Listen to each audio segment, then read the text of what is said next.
وانتم بعد ما تسمعوها تعيشوا شاركوني رايكم في التعليقات حول القضيه وقولوا لي بصراحه كي جاكم كلامها. السلام عليكم ورحمة الله تعالى وبركاته. معكم أم محمد طليقة هشام كوك.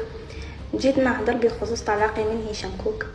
كيما كتب ربي وتزوجنا، كيما كتب ربي وطلقنا لأسباب. هو ما ظلمني وانا ما ظلمته، انا ما شفت منه غير الخير، عشت عنده معززه مكرمه الحمد لله، وهو كذلك ما شاف مني غير الخير. طلقنا كما كامل الناس لاسباب خاصه. كاين بزاف ناس قالوا كنا غالطين فيك يا هشام. جيت نقول لكم باللي لا ما كنتوش غالطين فيه، هذيك هي حقيقه هشام. انا كنت مرتو وانا اللي نعرفه خير وعشت معاه 8 سنين. ثم هذاك هو هشام الحقيقي. هشام عاقل بزاف، نية مولا خير، انسان طيب. هذيك هي الحقيقه كما قلت لكم.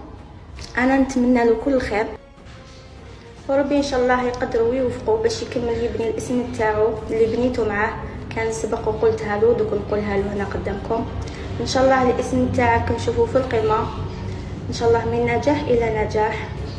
لك كل الاحترام والتقدير، ربي يوفقك ان شاء الله. دمتم في رعاية الله وحفظه. السلام عليكم.